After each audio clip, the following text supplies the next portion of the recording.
Esta semana, o Ministério da Educação decidiu retirar dos serviços 169 professores que estavam em funções de mobilidade para os fazer regressar às escolas. É mais uma tentativa de cobrir a falta de professores, um problema que, no final do primeiro período, está a afetar milhares de alunos.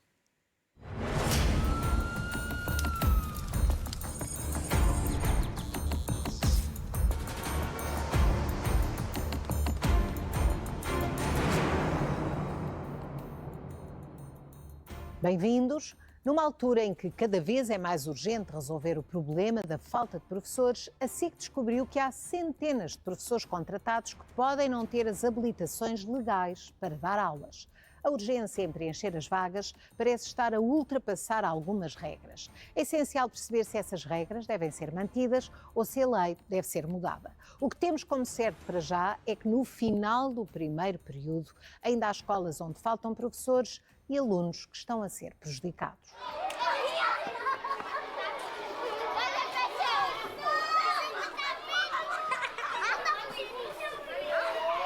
Toma atenção, isto é muito importante para vocês aprenderem. Nos últimos 10 anos, Rui Barata dedicou-se por inteiro à coordenação da Escola Básica número 2 de Queluz. Então, Duarte, vais agora apontar o algarismo das centenas.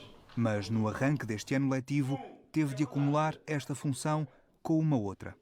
O diretor informou-me que tinha que assumir uma turma, lecionar uma turma do segundo ano, turma essa que tinha uma professora e que, em função de uma lacuna noutra escola do agrupamento, essa professora teve que se deslocar para outra escola do agrupamento.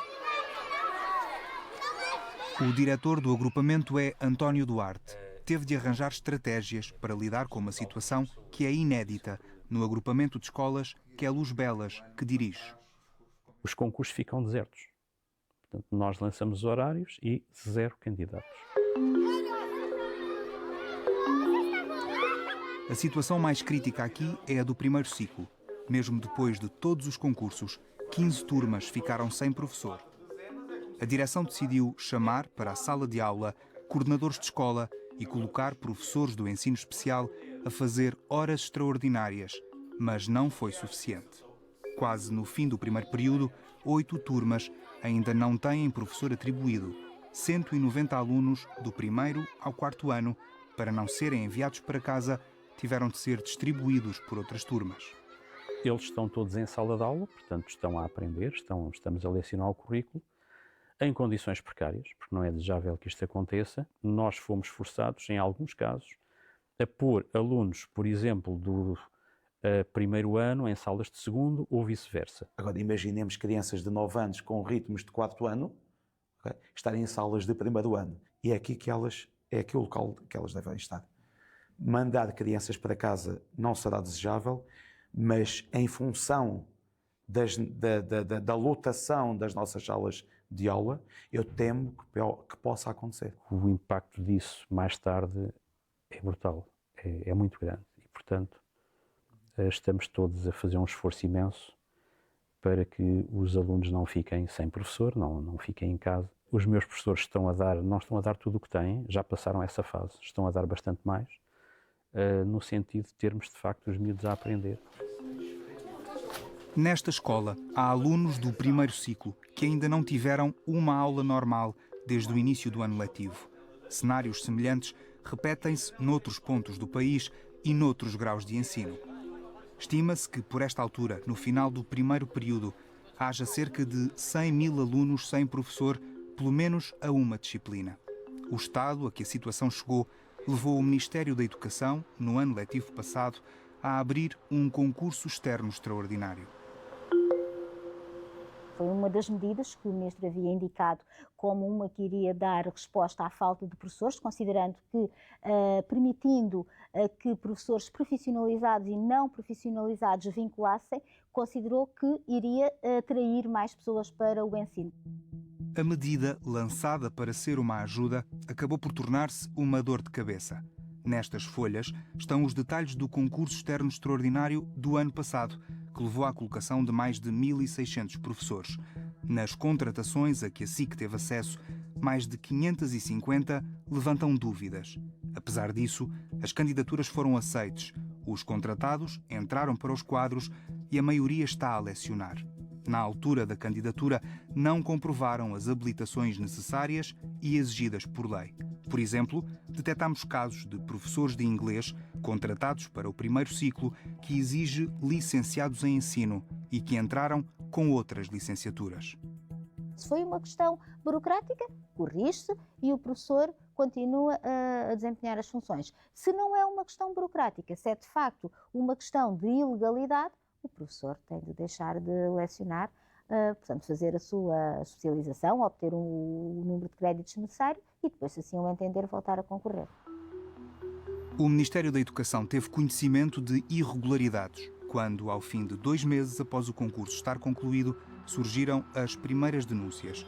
A indicação, por parte do Ministério, foi para afastar apenas os professores que fossem alvo de queixa. Os dados dos candidatos foram posteriormente analisados e colocados num documento onde estão anotadas as falhas de cada candidato quando existem. É necessário nós termos uma informação correta e o ministro que nos tutela devia dar uma explicação do porquê desta situação não estar a ser corrigida, percebermos efetivamente a dimensão de que estamos a falar. Portanto, que situações são estas que estão a ter lugar. Na análise que fizemos a estas páginas, descobrimos, por exemplo, o caso de um licenciado em prótese dentária a lecionar inglês ao 3º ciclo e secundário com um diploma estrangeiro não reconhecido em Portugal. Vários licenciados em Sociologia, Direito ou Ciências Sociais a dar aulas de Economia e Contabilidade que não apresentaram os créditos suficientes para a disciplina. Ou um licenciado em Informática de Gestão a lecionar Matemática, que apresentou o certificado de habilitações em latim e mesmo assim foi admitido. Contabilizamos pessoas que podem estar em situação irregular em 242 agrupamentos e escolas secundárias do país. Um desses agrupamentos é o de Alberto Veronesi. Eu admito que isso possa acontecer, não sei se é feito com propósito ou sem propósito. O que eu sei é que nós temos professores que estão vinculados ao Estado e que não têm habilitações para estar vinculados ao Estado. Aqui na escola temos 2, nesta situação. Vi e reportei. O que nós fazemos é vemos e reportamos. O diretor diz que ambos os casos já traziam os documentos reconhecidos e estavam no quadro. Tinham sido validados noutro agrupamento. O processo em si tem alguma complexidade e, portanto, é normal e ir à asa que possa haver aqui algumas falhas. Eu não acredito que o façam propositadamente. Só que é assim, nesta altura dos concursos extraordinários nós temos dezenas de validações para fazer num pequeno espaço de tempo. O concurso externo extraordinário serve como uma última oportunidade para as escolas conseguirem professores e permite a entrada direta nos quadros do Estado. Pela primeira vez no ano passado, o Ministério permitiu que concorressem pessoas apenas com a habilitação própria, ou seja, sem mestrado ou licenciatura em ensino. Precisam de ter os créditos suficientes para a disciplina que querem lecionar. Esses créditos estão tabelados por lei e variam consoante a formação do candidato. São pessoas que têm a formação que é permitida. Acontece é que não têm as mesmas competências. A escolaridade obrigatória aumentou, que a indisciplina também aumentou, que a carga burocrática com que os professores se deparam é muito diferente do que aquela de há 20 anos atrás, por exemplo, e tudo isso forma um conjunto de circunstâncias que faz com que os professores sem habilitação profissional que estão hoje nas escolas tenham muito mais dificuldade em dar respostas aos problemas do que outros. Todos os dados indicam que a falta de professores vai agravar-se à medida que o tempo passa. A carreira não está a conseguir atrair a quantidade necessária de novos profissionais, numa altura em que as saídas para a reforma estão a aumentar. Nós tínhamos que estar a formar 7 a 10 vezes mais professores que aquilo que estamos a formar. Por exemplo, dos professores de matemática, precisávamos de ter 550 professores de matemática a saírem anualmente das universidades até o virar da década e tínhamos de matemática, pegando aqui nos professores de matemática, e tínhamos a ser formados 140. As escolas com maiores dificuldades em contratar professores estão nos distritos de Lisboa, Setúbal, Évora, Beja e Faro. Enquanto a sul, a falta é mais evidente, a norte, a determinadas disciplinas, há até professores de sobra que não conseguiram lugar nos concursos. Quando nós procuramos uma lista de não colocados, e no início do ano letivo tive essa curiosidade, por exemplo, matemática tinha 600 professores não colocados. São professores que estão a viver a norte e que, tendo em conta as circunstâncias que também foram mudando nos últimos anos, torna insustentável os professores deslocarem-se. Aquilo que eu acho, e que digamos, não estou a avançar uma explicação que seja original, é que o facto de ser caríssimo alugar um quarto nesta zona, andam pelos 500 euros, 600, 400, dependendo do quarto e da casa. É muito difícil fazer com que pessoas que têm uma vida estruturada, que já são pessoas de meia idade, peguem agora na sua vida inteira e mudem para o sul. Isabel Flores estuda há vários anos o sistema de educação. Perante o problema urgente que o país atravessa, defende que os concursos devem abrir também a quem tem licenciaturas fora do ensino. Nós temos muitos licenciados em diversas áreas que estão a sul do país e que, porventura, podem querer mudar as suas vidas e ingressar no ensino. Isso é uma forma de alargar a base contratual dos professores e, aliás, é algo que está a ser muito estudado em muitos países que sofrem do mesmo problema. É uma das vozes que defendem uma alteração na lei sobre os critérios de exigência para quem entre na carreira sem experiência. Por exemplo, para poder lecionar matemática no secundário, um candidato precisa de ter 90 créditos, mas uma licenciatura em economia não os garante, o que obriga a fazer mais formação. Porque é que um economista que tem normalmente 60 a 70 créditos nas áreas científicas das matemáticas não pode ensinar matemática ao terceiro ciclo do ensino básico e ao secundário? Eu tenho as maiores dúvidas que um economista não tenha competências científicas para o ensino dos conteúdos na disciplina de matemática ao nível que nós estamos aqui a referenciar. Pensar que vamos manter tudo igual quando a situação de base se mudou drasticamente é não ser realista e andar a enterrar a cabeça na areia e é a receita para a desgraça. Mas tem que se repensar. Este problema não vão surgir professores debaixo das pedras. Certo? Ao que a SIC apurou, o Ministério da Educação criou um grupo de trabalho para analisar opções e soluções sobre os concursos. Este grupo termina funções no final de dezembro e pode estar a preparar alterações. Depois de um ano letivo que está a ser desafiante, António Duarte prefere ainda nem pensar no próximo. Antevê um agravamento do problema que inclui também o primeiro ciclo. Eu não quero pensar em setembro. Eu prefiro não pensar demasiado em setembro. Eu antevejo que ou terei muita sorte, ou no próximo ano as coisas podem estar na mesma, ou poderão até piorar. O diretor desta escola defende novas regras de contratação menos rígidas para o ensino pré-escolar, primeiro ciclo e ensino especial, que exigem atualmente uma licenciatura ou mestrado em ensino. O Ministério até fez essa recomendação às escolas no início do ano letivo, mas teve de recuar no mesmo dia.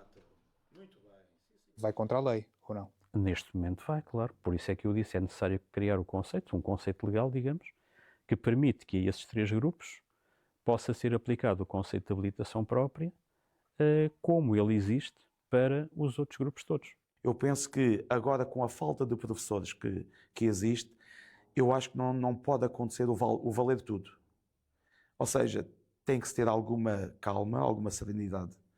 E temos que ter muita atenção nos critérios que o Ministério da Educação pode eventualmente autorizar que sejam dados aos agrupamentos, mas não é menos verdade que temos que começar por algum lado. Também Alberto Veronesi diz que a situação atual pode justificar mexidas nos critérios de contratação, mas, para o primeiro ciclo, continua a defender que é preciso uma licenciatura ou um mestrado em ensino.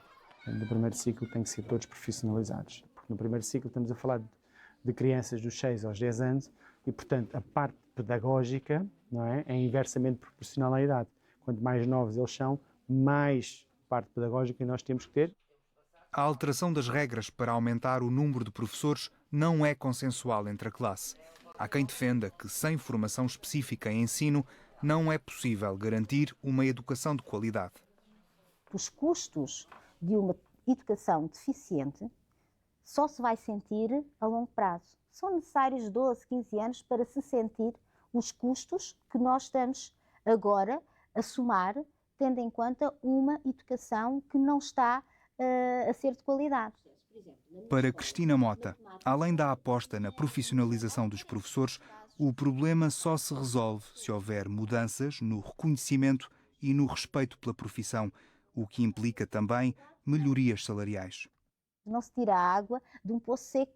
Portanto, podem lançar os concursos que fizerem, podem diminuir o nível de exigência, que não vão conseguir ter professores qualificados, profissionalizados, com competência nas salas de aula, enquanto a carreira não for efetivamente atrativa. Isto é uma das carreiras fundamentais de qualquer país, não é? O professor, a educação, tem que ser visto sempre como um investimento e nunca como uma despesa. Quando continuamos a olhar para isto como uma despesa, tenho dificuldades em perceber que volta é que vão dar a isto.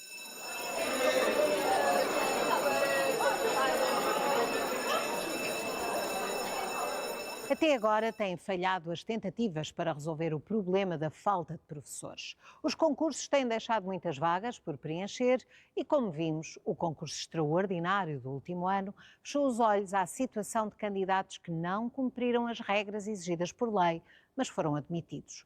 A SIC tentou falar com escolas que têm colocado professores de forma irregular, mas teve as portas fechadas. A maioria não nos quis receber e algumas assumiram ter sido aconselhadas superiormente a não falar. Também contactámos o Ministério da Educação para perceber como vai resolver este problema e se há o risco de se repetir. Não obtivemos resposta, numa altura em que, por ordem do Ministro, está a decorrer o segundo concurso externo extraordinário para colocar mais professores nos quadros. Ficamos por aqui. Já sabe que pode enviar as suas sugestões. Obrigada por ter estado connosco e até ao próximo Essencial.